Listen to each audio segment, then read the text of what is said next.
Great, that's good. I'm Nathan Bishop, Principal in charge of design at KoningEizenberg, and I'm happy to be joined today by Andy Spurlock, our landscape architect. And together we're going to take you through a case study of Virginia Avenue Park and Pico Branch Library. Andy will speak more about this soon, but Virginia Avenue Park's located in Santa Monica, California. It's south of the 10 freeway, and it's a 9-acre park completed in 2006. And it was actually the first LEED certified park in the country. The revitalization and expansion of the park weaves together facilities and outdoor spaces for a large variety of users, including children, teens, seniors, and families. And it was developed through a very intense interactive community process that you'll hear more about. And the park's now this really vibrant place that connects the surrounding neighborhood through a pretty informal landscape and through lots of parks, events and programs in a really active community. Pico Branch Library that sits in the park. It's a 8,500 square foot library with a separate community room in the annex. And it was completed in 2014, and it's a LEED Platinum project. It was also designed through a very intensive community design process that I'll speak more about later. All right, the video playing. Here, hopefully you can see how the library sits in the park and how it's surrounded by and samples all the collection of park activities around it. Pico Blvd's to the left. The ocean is way down Pico towards the top of the view, and Virginia Avenue is on the right. I'll talk more in depth about, like I said, the community design process of the library later, but basically we began in 2009 with siting studies, and the project was designed with the community in 2010, and construction was completed in 2014. But the library is actually just a really small part of, and a very recent part in a much longer project timeline, going back many decades and generations in the neighborhood. We designed the park with a community process that began in 2000, and the park was completed in December 2006, about 4 years before we began work on the library. And before we launch into the presentation, I want to let you know that scattered throughout our interviews that I conducted with members of the community, librarians, community activists, and people who work in the city. And I wanted to try and get at some of the motivations behind the project from their own points of view. And this way you don't just have to listen to me and Andy the whole time. Now I'm going to turn it over to Andy to take us through the process of developing the park. I'm going to talk primarily about the park, but also a little bit about the library. We worked on both projects. And we were brought into the project by KoningEizenberg, who had been awarded the project by the city of Santa Monica. And there had been a previous master plan done for the park expansion, but there were some additional properties that were added that KoningEizenberg will talk about that motivated them to rethink the master plan overall. So it was a great opportunity to look at expanding an existing neighborhood park, and we think making it into something much more than it was. Let's go on to the next image. This is looking into the park from Pico Blvd. So you're seeing a green open space, which was a really significant feature, I think, for the park. Pico is a boulevard that was primarily strip commercial and an important corridor in the LA region, as most of you know. But we wanted this to be one of a series of community uses and civic facilities that would change the character of Pico Blvd over time. And this is a sign that announces the park from a major corner. Let's go to the next image. So this may seem ridiculous looking at this kind of context for a neighborhood park, but we had been involved in a couple other projects in Santa Monica. The Santa Monica city boundary is the yellow line, and the sort of darker gray area is the Pico drainage shed, which I think has an important relationship to what these neighborhoods are and what Virginia Avenue Park can be for the neighborhoods. And that's because it is part of this drainage shed. And because this is a valley that basically follows Pico through Santa Monica, certain kinds of uses and certain kinds of neighborhoods developed along this valley, along with the freeway. You can see the 110 freeway goes out to Santa Monica Pier. Pico goes from historically a freeway underpass, kind of unassuming gateway to Santa Monica, to the bay at what was the polluted outfall for what people call the Heal the Bay initiative, because this is where all the pollutants from this industrial corridor along the rail, the freeway, and Pico itself dump into Santa Monica Bay. So we had worked on a public art project at the foot of Pico called the intersection Pico to the Pacific. And it was about acknowledging that history and creating a new kind of gateway to the ocean at that point.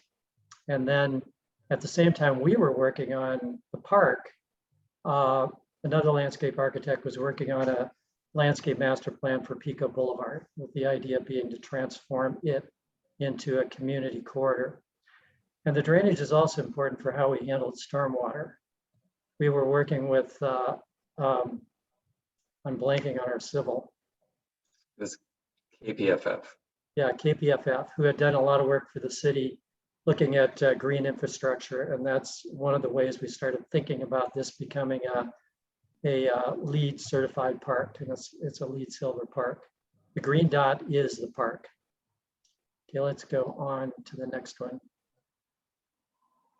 These are some of the civic facilities: the bay to the left, the freeway, underpass to the right. You can see the freeway there. Virginia Avenue Park, Santa Monica City College, Santa Monica Civic Center are all on Pico, as is a big green space, which is a cemetery right across from Santa Monica City College.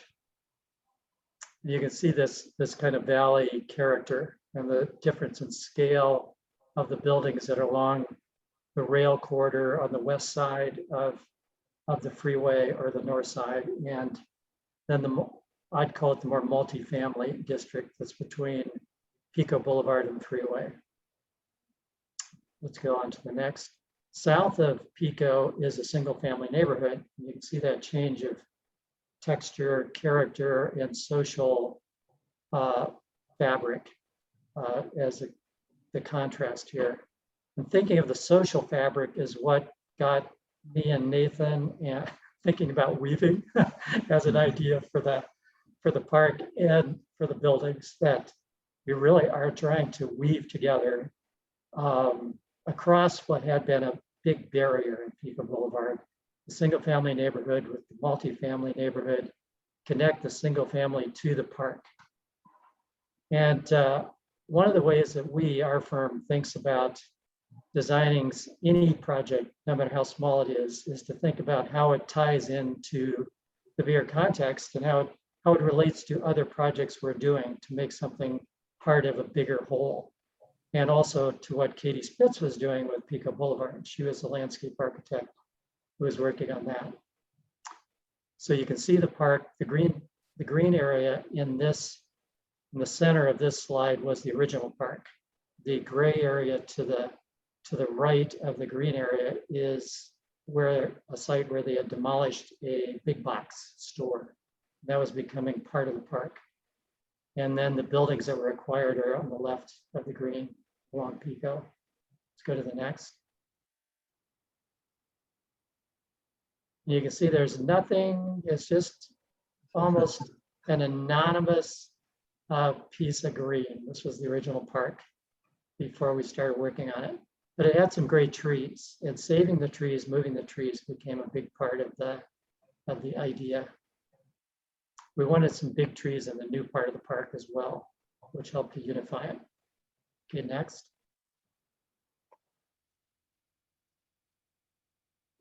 And this is after the park's built. It's really been adopted by the community, and it's heavily used for all kinds of events. Flexibility was the watchword. Bringing together disparate kinds of communities, a very diverse community with activities that that could serve everybody. And that includes the library and the program for the park. This is a splash pad, which is a major feature in the park because it becomes the focus for quinceañera parties and all kinds of community events. Let's keep going. I think Karen's next. Yeah. Okay. Yeah. Karen's going to give us a little bit about the motivations from the city perspective behind the park. My name is Karen Ginsberg. I was at the time of this park development, I was the Assistant Director of Community and Cultural Services for the City of Santa Monica.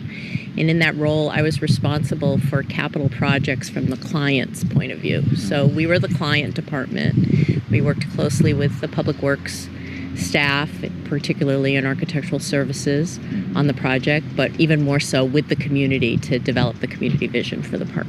Got it.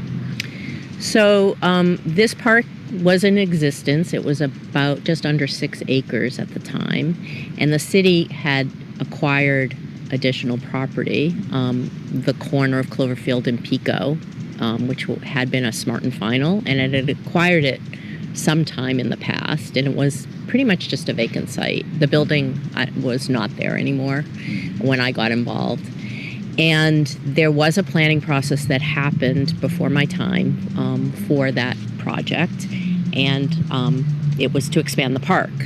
And that project was about to, I think, launch in terms of construction or the funding or whatever. And then the 2 parcels on the west side of the park became available. Plastic Mart was selling those parcels, and they became available, and the city ended up purchasing them. So the community had been through quite a long, extensive process for the first go-around, and now the city owned more land for park space, and so it became imperative to move quickly and incorporate these parcels into the park and not be wedded to the current design, and which enabled us to hire new design team, and but with the goal to move quickly, which really steered the design process in many ways. And we established a 9-member working group because, there were a lot of feelings about this park at the time, and the Pico neighborhood had a lot of sort of tragedy and issues around it, and was really separated from the Sunset Park neighborhood to the south. And so we established a working group which was comprised of commissioners, planning commissioners, rec and parks commissioners, 2 youth representatives, and members of the advisory board that existed in this park. So there had been an advisory board probably, I think, since 1985. To sort of spearhead the community process and work with the consultant team and city staff and the community to kind of envision this project.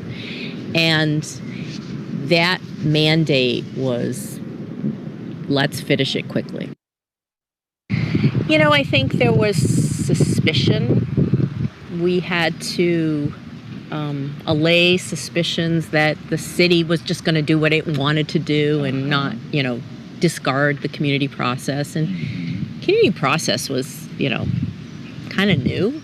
We were sort of feeling our way as we went. I think it's been honed quite a bit in these 20 plus years. But so I think it was more sort of kind of dispelling those bad, that we're not going to listen to you.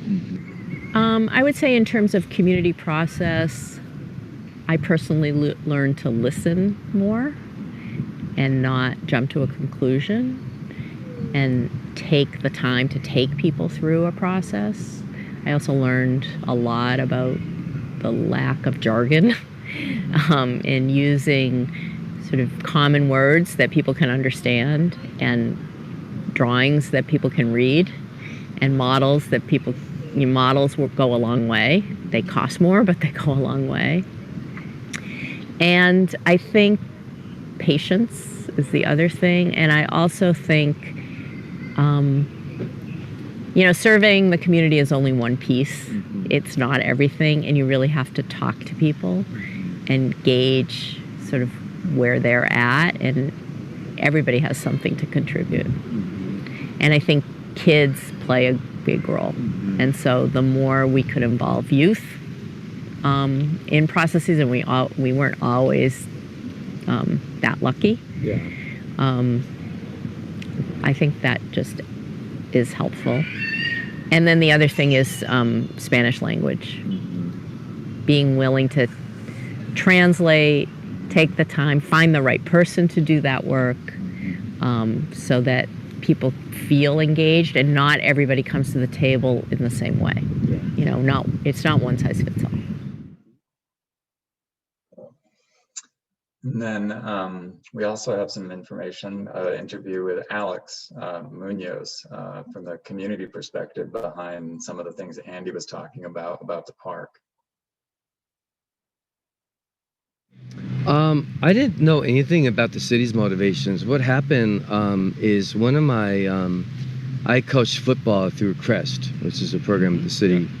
And one of my players witnessed a shooting. He saw someone get shot in the park, and it really traumatized him. And I actually had to get the young men together and talk about what William experienced and what violence means and what we can do to protect ourselves and how do we deal and respond to violence. And some of the players started crying and they were afraid to come here. So after practice, I came here to the park. Yeah. And I went to the office and I spoke to Don Beal, who at that time was the park director. And I said, Miss Beal, I coach football at Grant, and one of my players witnessed an intense act of violence. And I want to do what I can to make the park safer. I lived on 20th and Pico at the time. Okay. And she said, are you really committed to making the park a safer place? I said, yes, I am. So she said, here, fill this out. And it was an application to join the Virginia Avenue Park Advisory Board. And I didn't even know what an advisory board was. Yeah. I had no idea that the city was going to, redesign the park. Yeah. So I applied right there and I submitted my application. And Had you ever been on? You had never been on a board or advisory committee? I'd never been on a board. I had never been on an advisory board. I'd never been involved in a park. How long had you been working with the CREST program? My son does that. Oh yeah, 1997. I worked, the city of Santa Monica back then, they paid really well for youth coaches, and it helped me helped me to pay my bills while I was going to graduate school at SC. Gotcha. But I joined the board because I was concerned about the safety of not only my players, but my players were mostly African American and Latino, and most of them had single mothers who worked, and they had to walk through this park. So not only was I concerned about William's safety and my other players, but also their mothers who would take the bus and have to walk through the park to go home. And so I joined the board, and my head was spinning because I didn't understand what a board was, and the city came, and then I became the chair somehow. And what was funny, Nathan, is so the first meeting, I chaired. Everyone was screaming and shouting. There was a lot of rage, and I wanted to quit. And I told, I think it was Susan Cloak, I said, I don't want to do this. And she said, what's wrong? I said, I don't like shouting and screaming, and I don't like anger, and I don't like rage. And the mother of the young man who saw someone get shot, I told her that I wanted to do what I could, and I couldn't deal with being a chair. And she said, please stay on. Because if you stay on, then I know you're going to speak for my son. And I stayed on because of what William's mother told me. Mm-hmm. And so for me, the big thing was safety, especially, lighting. But I realized that as chair of the board, I couldn't be myopic and be concerned only about safety. But it was extraordinarily political, and it was a very difficult, challenging journey. This is a neighborhood, the Pico neighborhood. Basically, members of this community at that time felt like, I would say they felt like water in the desert. where they were just evaporating and they felt uncared for, they felt neglected, That's why there was rage. That's why there was anger in these meetings. They felt underserved. They felt like, I remember in one meeting, one African-American man said, you know what? We are the ugly orphan of Santa Monica, and no one wants to look at us, no one wants to talk to us, and no one wants to listen to us. And the city had to work really hard to create a trustworthy space where people can speak openly about what it is they need. So Andy, still there? What Alex is talking about concerning trust, I think, is key to the whole process. And we believe really strongly that a design process and a public improvement like a park can really do a lot to change, to transform a community, to improve communication and trust in the community. And we hope that we have achieved that. We had quite a lot of experience with public process, and one of the things we wanted to do was to create an open communication between the different segments of the community through the design process, the single family neighborhood and the multi-family neighborhood on the one hand. So let's go on to the next. Yeah, absolutely. I mean, I think we both believe, Andy, to make an inclusive place, you need an inclusive process and really value community process in that way. And once we got started with design, it was interesting that there was trust beginning to develop that we were really going to do something, provide some improvements that would help to serve the community right around the park, the area to the west, north, and east in this image. It was the community to the south who became very concerned about the park over time and felt that it could be a negative for the single family neighborhood in that it could bring the crime or what they saw as the social issues of the park to their neighborhood by bringing the park right out to Pico. And they had been using a farmer's market in the park on the vacant lot. So they were using the park, but not for recreation and not really sharing other facilities with the neighborhood. This shows the original site of the existing park. Let's go to the next image. And this is the expansion with the new buildings in the lower left and this new corner on Cloverfield. Cloverfield is a really important east-west or north-south connector in Santa Monica, and it goes over to KoningEizenberg's office. So they now are connected to the park with that umbilical cord. Let's go on to the next one. This shows the resulting design of the park superimposed over that aerial photo. And the yellow lines indicate some of the connections we thought were important. That starts to suggest this weaving idea that we think does feed all the way through the design of the park, the facilities, the open space, and helps to make the connections between the neighborhoods and to bring people into the park, bring the park and its benefits to the whole neighborhood. Let's go to the next one. So the process we wanted to keep fairly informal. So it didn't seem like we were coming down with from on high with some kind of preordained notion of what the park should be. But this starts to show an idea that the open space should go all the way through. The original design or master plan was much more about putting things in the middle, putting the facilities in the middle. We were thinking of grouping all the facilities and buildings to one side and creating a community facility or a kind of a civic corridor that was cultural and civic, and keeping the open space as a connector that visually would connect the neighborhoods and draw you through from Pico and Virginia into that and through the park. And the next diagram shows that idea that we saw. Being from San Diego, we have Balboa Park where there is definitely a cultural promenade in the park. And so I thought of the cultural corridor as kind of a mini promenade, and keep the open space open on that side and as flexible as possible so that it can be used for the market, for recreational activities, for festivals, all kinds of things. And let's keep going. And then this was one of the models we prepared during the design process. You can see the idea that weaving these threads that appear connecting through the buildings and connecting the buildings together with the open space.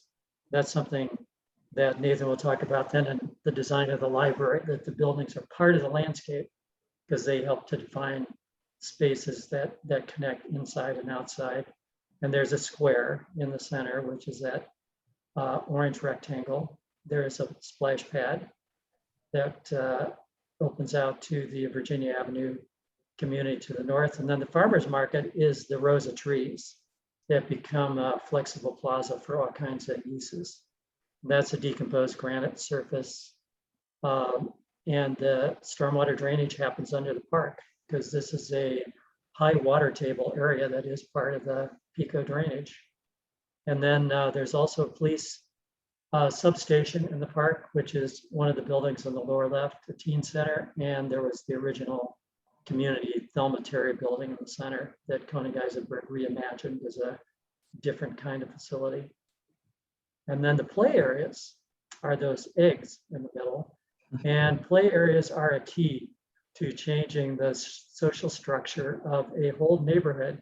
If you can make great play areas that families use, people will come to your park and it will improve the safety of the park. Okay, next. This shows three-dimensionally the idea of the ribbons and the weaving of things. The buildings become part of the landscape.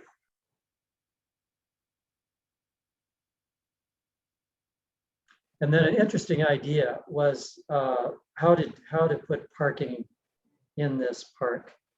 Because of course the original idea was to put it in the center as well. But we thought that was a real negative for a whole bunch of safety, visibility reasons, as well as using the center or usurping recreational activities in the center. And we thought that it could make a huge difference to the character of Pico Boulevard by extending the boulevard as a grand boulevard that has a civic scale as a gateway to the park that draws people into the park rather than, and allows them to leave their cars at the edge of the park rather than putting the cars in the middle. And I think that's worked really well for that park.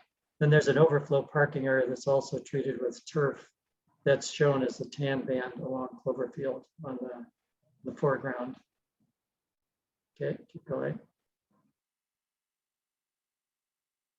And then looking at this image of the completed park, this is before the library. So where would you put a library in here? If you have to put a library in a great existing park, what do you take out that you've got? And the community had some issues with that. What are they willing to give up? So that was a tough issue for Nathan and us. Okay.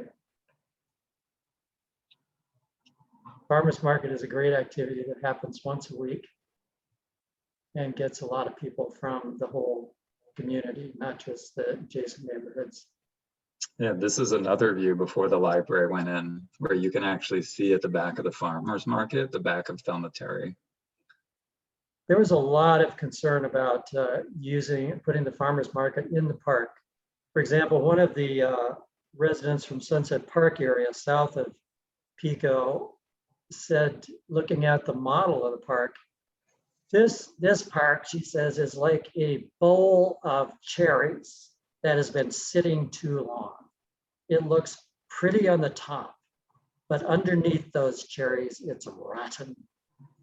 And she was saying that she was afraid that these new activities in the park were going to create more crime and create a problem for the Sunset Park neighborhood. And I really think that has not happened, that it has transformed the feeling about the park for both neighborhoods.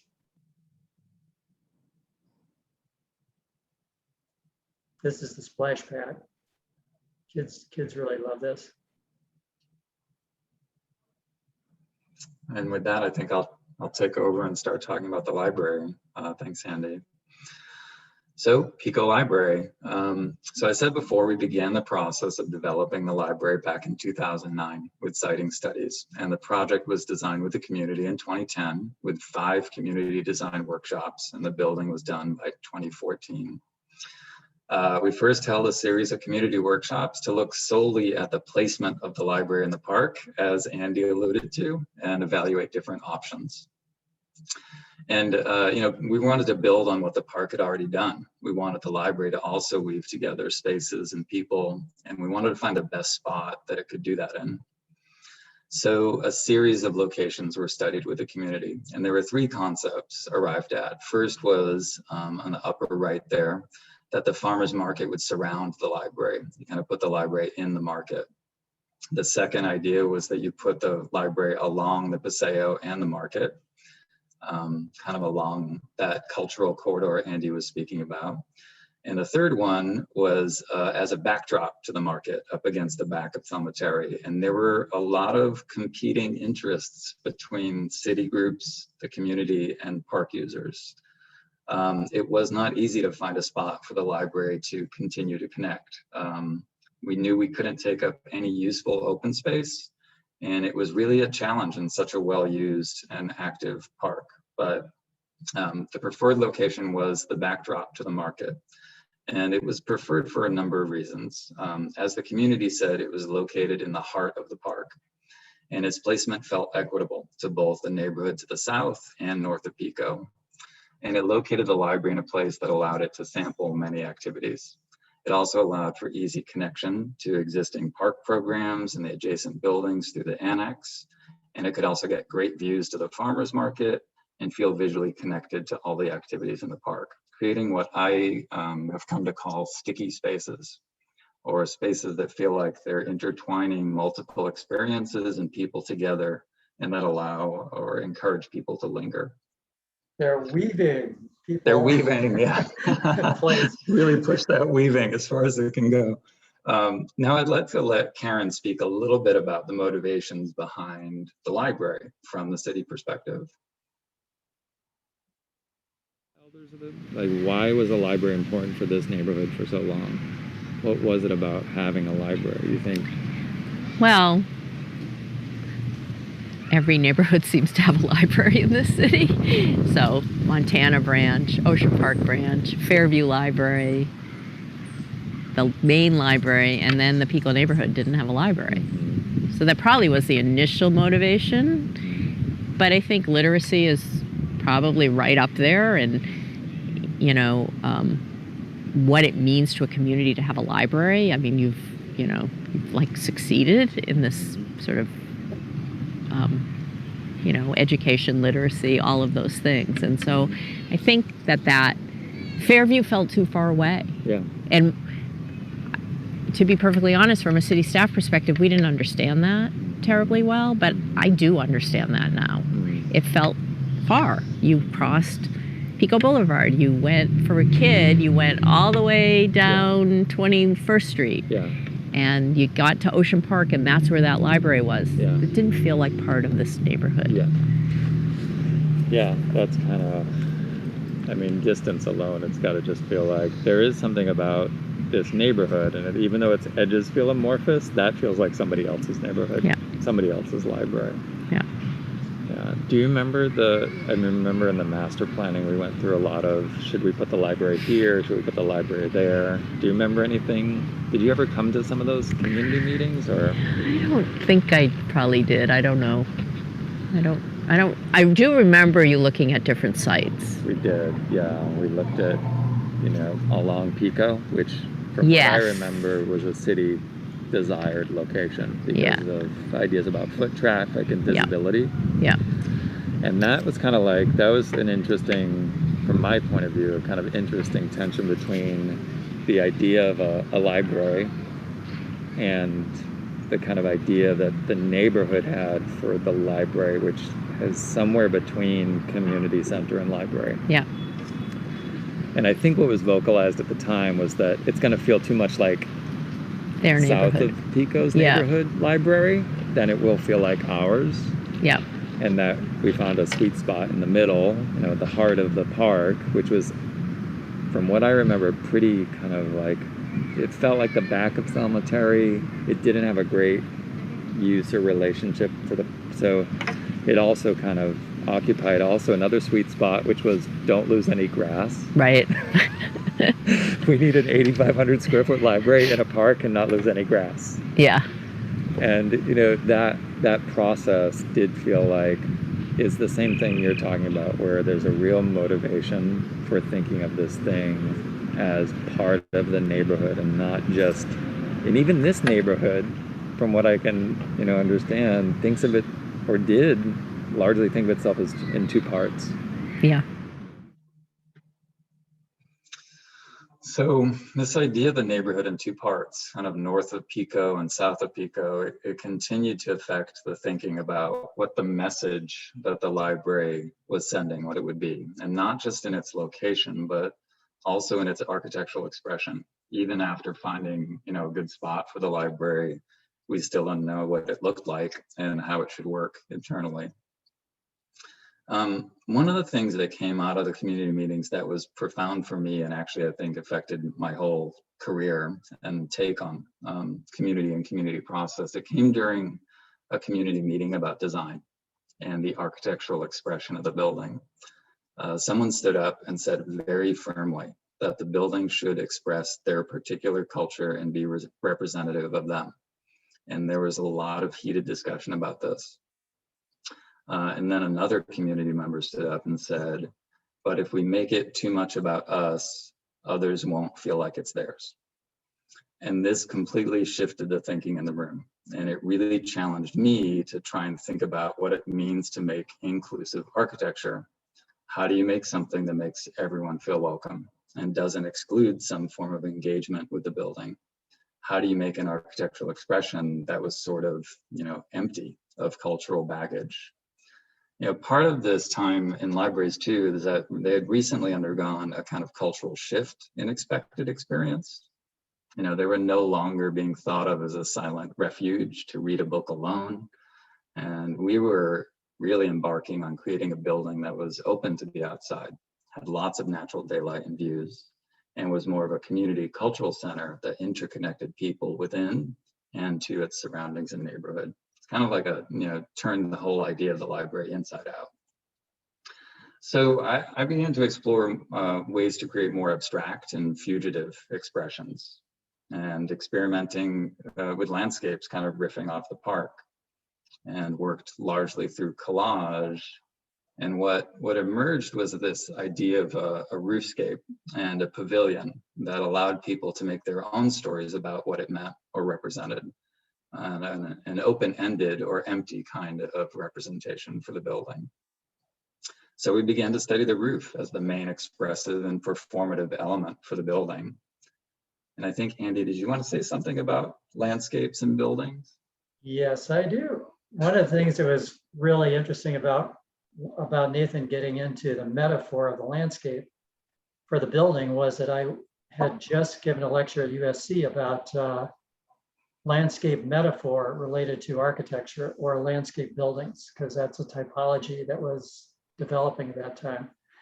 And I thought it really interesting that Nathan was approaching it not using landscape as an image for the building, but using it as the phenomena of experience of landscape as part of architecture, which I think is a huge distinction and really a rich one for integrating architecture with landscape and with space.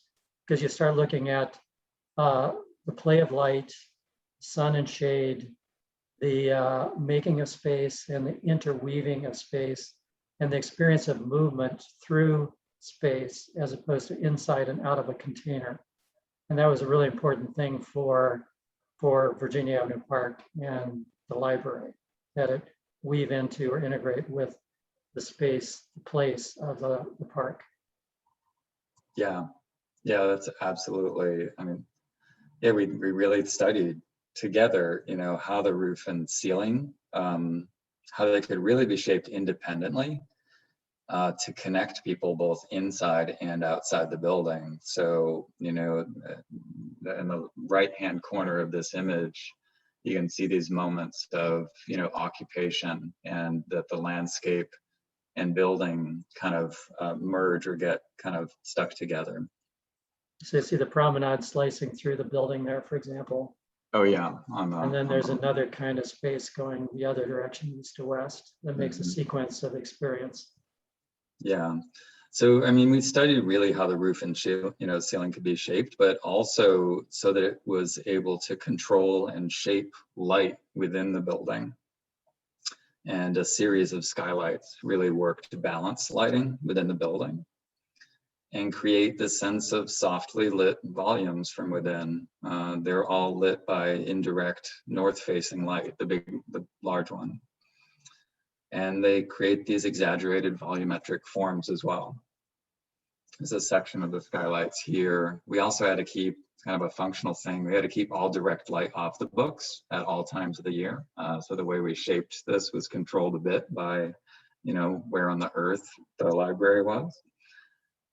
Here's a section of the library showing, I think, what Andy and I were talking about, this kind of flow inside and out and through and with the park. The shaping and extension of the roof played a number of other roles too. It shaded the glass, which allowed for less reflectivity and glare, which helps people see activity while inside and outside. And the overhang also reduces solar gain for the building and allows the mechanical system to function less. Shape also helps to collect rainwater in a specific way to channel it to the underground rainwater treatment tank. And also the faceting on the interior not only bounces light around, but other kinds of energy too. It bounces the acoustics around. And with an acoustic plaster finish, the library can be a really busy place without being loud. Here's a photo of the graphics in the fire lane where the rainwater collection tank is. It's used for flushing toilets, and it's there so everyone can see and understand the way that system works. All of these features together, combined with other elements, allows the building to perform 35% better than Title 24 Energy Code requirements in California. And, you know, yeah, you can see with the main skylight, the way the ceiling catches soft reflected northern light and balances that light inside and out. And the shading of the glass was really an important phenomenon to allow the users of the park and library to feel interconnected. And, you know, the light within the middle of the building, let it not just be a dark space, which actually contributes to more reflectivity. We didn't want strong reflections on the glass. So you can see here the visibility from within to adjacent park spaces around the library. And it's really all around the building. Here's a view at that countertop that's partially retaining wall. It's a pretty popular spot to sit and watch and feel like you're connected. It's along the east side of the library.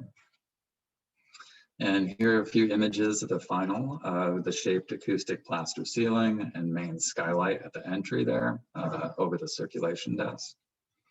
And the ceiling really moves fluidly throughout the whole space, interconnecting all the spaces and users to each other. One aspect of construction that allowed for the expressive roof to be budget conscious was digital fabrication. I mean, this was a public project after all, and it had city funding. So they had what they call the best bid process, which is essentially the lowest qualified bidder. So there wasn't a large budget. So steel fabrication as well as rafter fabrication was done from the digital model. And it made the complications and geometries of the roof achievable on budget and allowed them to be assembled in a really short time frame. So all the steel was fabricated offsite, cut from the digital model, as well as some large portions of the cantilever trellises were assembled offsite as well, and then craned into place. And this overall just expedites construction.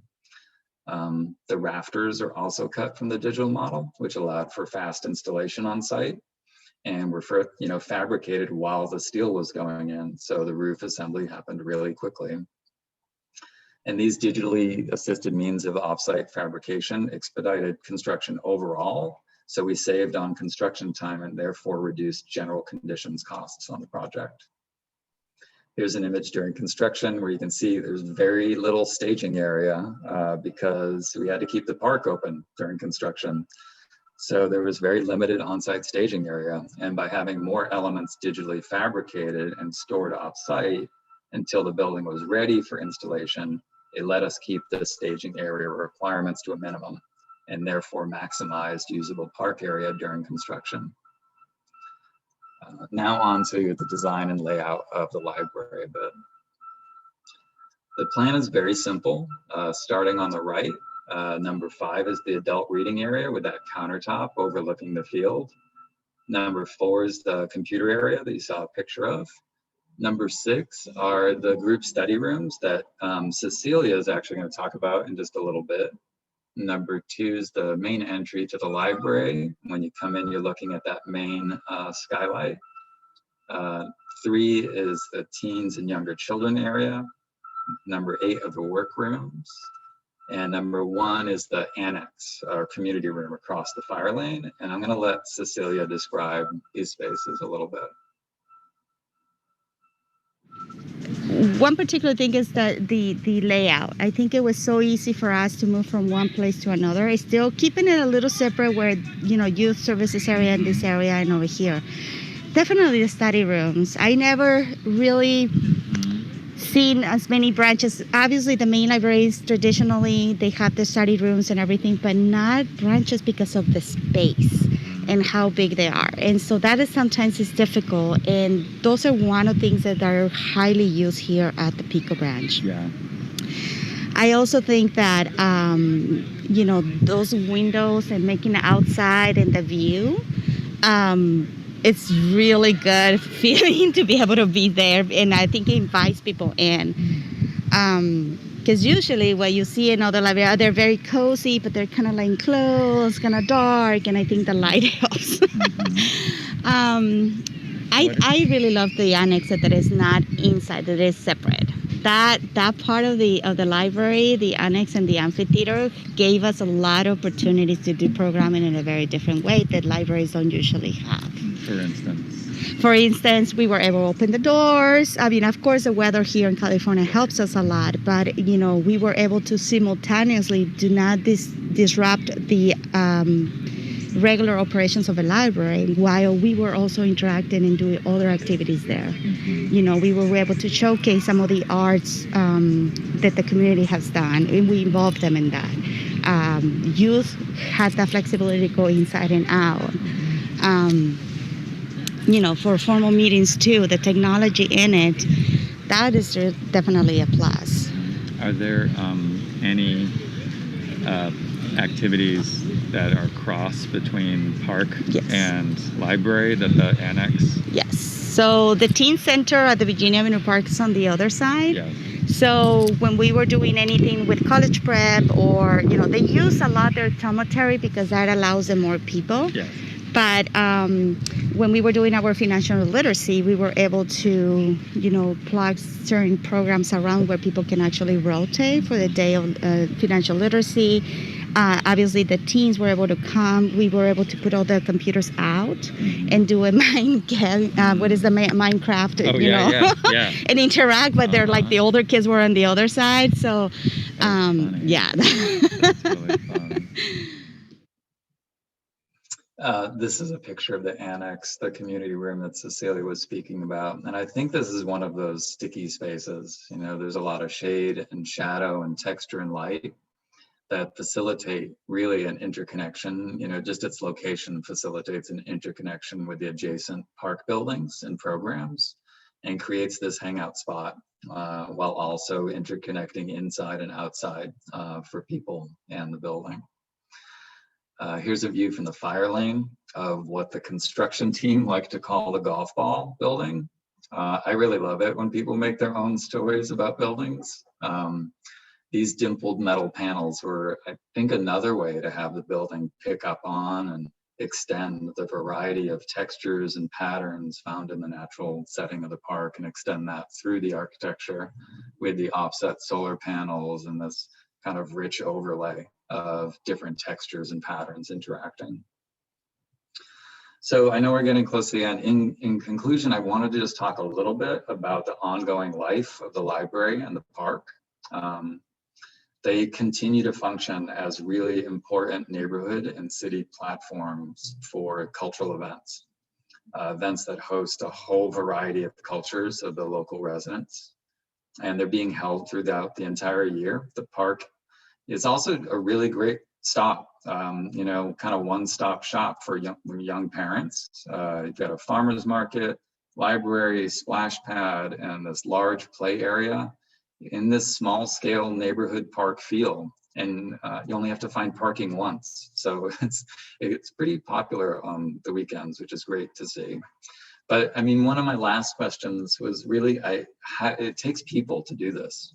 You know, the buildings and space and architecture and landscape are a support system, but really it takes the library and park staff. So I asked Cecilia, you know, how do they keep this an active cultural hub, and how did it start? So I'm gonna let Cecilia speak about this and close us out on this talk.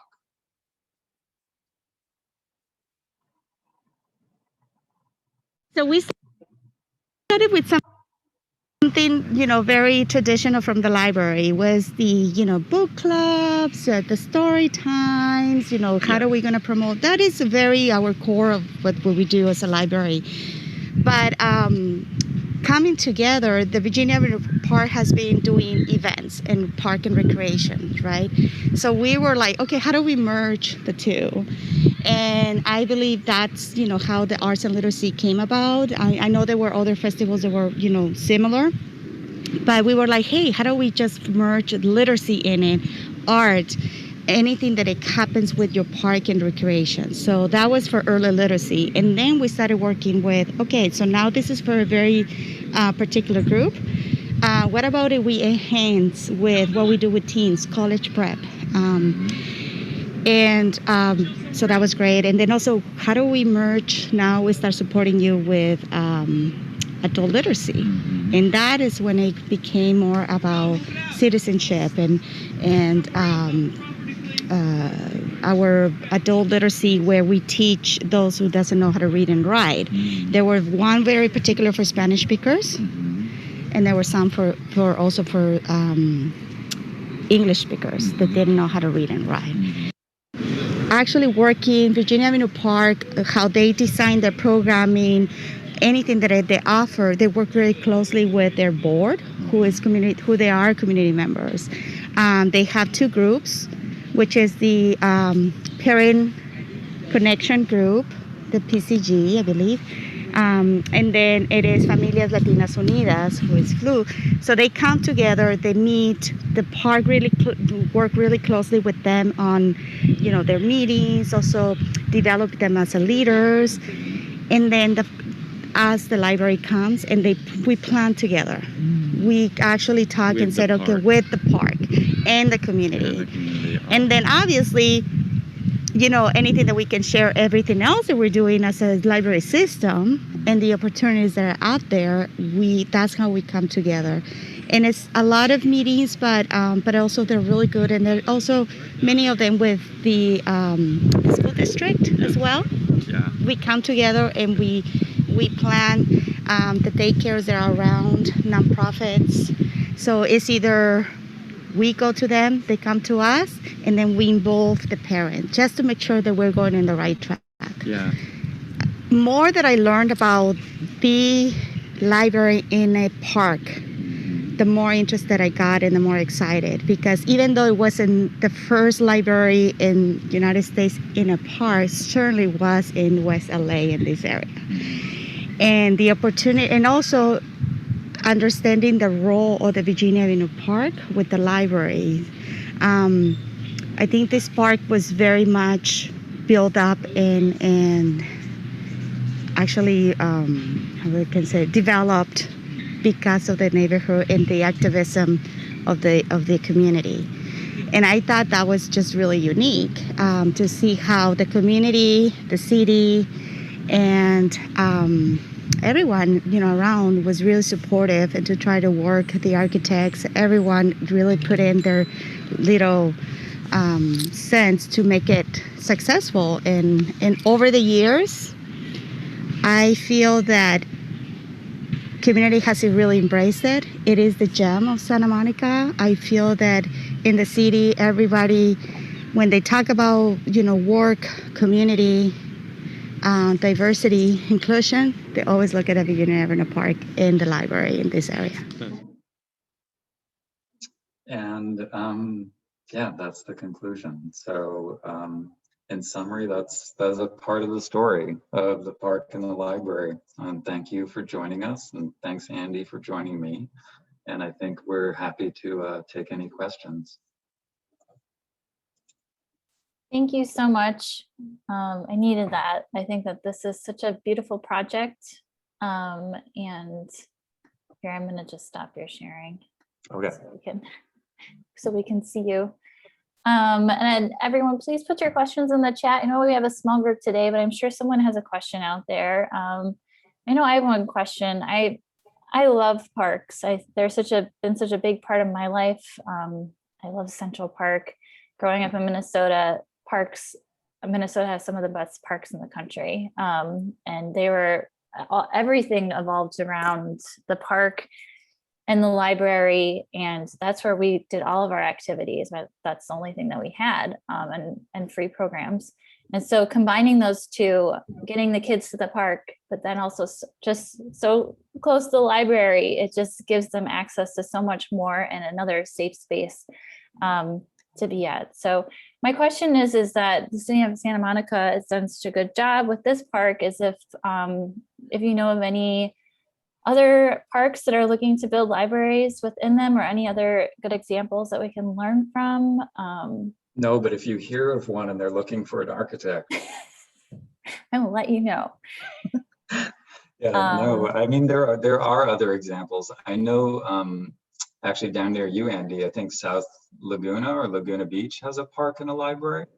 I don't know of new projects though, Corinne. Maybe Andy does. Andy, do you know of any? You're muted, Andy. You're on mute, Andy. I was thinking that I had been living right next to a park that had a library in it. And that's in Kensington, it's a community in San Diego. And the community had always felt that the library was an imposition on the park because it was put right in the middle and kind of usurped the open space of the park. And somebody had the bright idea of putting a play area in the park next to the library, and it transformed the use of both the library and the park. Because the park had been seen as kind of a negative or a crime problem in the community. Putting the tot lot in there with the library really changed the dynamic of who used the park and even who used the library during the daytime. So it's a really good model. And I think it's the combination of those multiple uses that make it successful. Yeah, I mean, your question has me thinking, Corinne, that, I feel like there's lots of potential programs that are changing in cultural expectation. Library is one of them, but also, almost any civic building, when you pair it with a park, sounds like it could have some benefit. So like the way that Andy talked about Pico being a cultural corridor, maybe, other places could start thinking about the relationship between parks and civic life and buildings that make kind of good pairings. And maybe it's beyond library. It'd be great if you could do lots of different things in a park setting that had to do with civic life. Well, the High Line is a good example because at the end of the High Line, there's the Whitney now. I think the Hudson River Park, I'm seeing a lot of New York parks, guys. That's what I know. Haven't had great experience with these LA parks, except for Griffith Park is very amazing. But imagine if there was a library within Griffith Park or within Central Park. Cool. My other question, everyone's just saying how beautiful the project is and or your presentation, and it really was. All the videos were just really great that you were able to capture all their voices.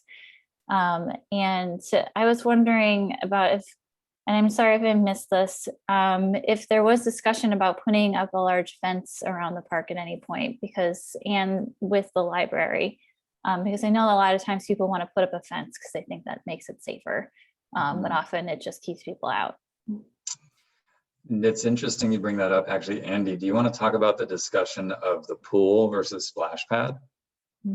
Yeah, that's a good way to get into this, because a pool, if we had done a pool, which was the first idea, we had very thoroughly explored the idea whether you could have a swimming pool that you could put a surface on top of, that it could be used for events as a hardscape space, so that it would have flexible use. But a pool has to have a fence. And that was one of the main reasons why we went to the splash pad instead of the pool, because it could leave the entire park open. And then we were also at this same time working on a park in San Diego that's associated with the ballpark in downtown San Diego. It's called the Park at the Park. So the idea is it works as part of the ballpark. When you have a ball game, you can sit on the grass, but it's open to the neighborhood during the week. So it had to have a fence. And we were really concerned. We were trying to talk the Padres out of putting a fence around the park, letting it be just a neighborhood park where you could see the game but not be in the stands. And they said no, they wanted it to be in the ballpark.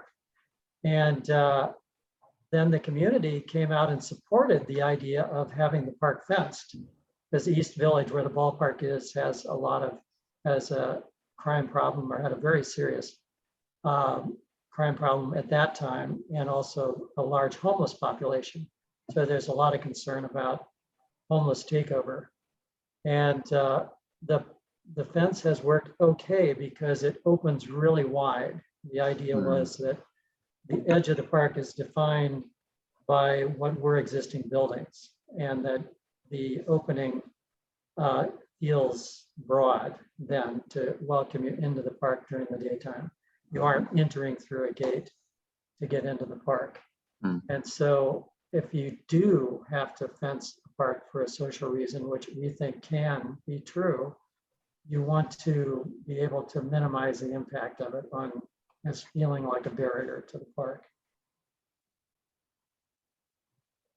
So I missed that part. There is actually a fence around the entire. No, There's there no- isn't. there's no fence There is around the park. There's no There- fence at Virginia Avenue, There and isn't. it has Okay. not been a problem.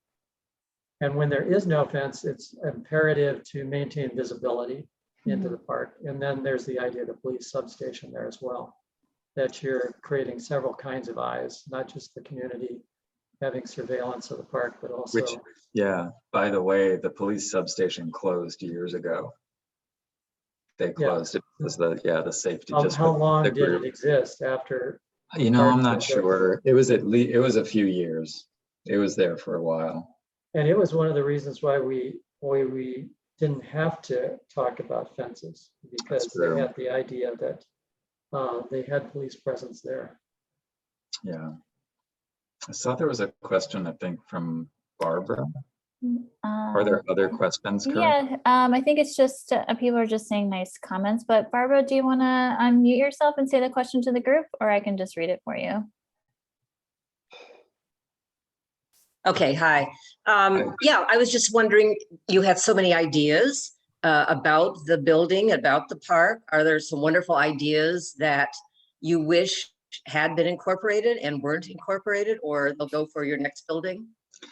You know, it's interesting you say that a lot of these ideas came from a dynamic process of working with the community. And when I interviewed people, I actually have probably like 10 hours of interviews that maybe we'll put up. But one person that I spoke with, Anna Yara, who's a big community advocate in Pico neighborhood, mentioned that they do have a current idea that they want to create a community kitchen that would allow local residents to make food in a bigger scale and sell it. And I think that's just amazing. And yeah, it's definitely a project the kind of project that I think, to answer your question, would be a perfect addition to the park. you know, that it continues to add more and more that are community resources that bring people together and connect them. And what a beautiful thing to do it around food and a farmer's market in this neighborhood park. Yeah, and that's not my idea or any idea I ever had. It came from the community and their needs. Well, it's evolving. The building is evolving. Yeah. Yeah, it's And nice. going along That's with beautiful. the community kitchen, you could have a community garden if we could find a yeah, little bit that's it. more Yeah. space. How amazing would that be? Yeah. There you go. Thank you. Absolutely.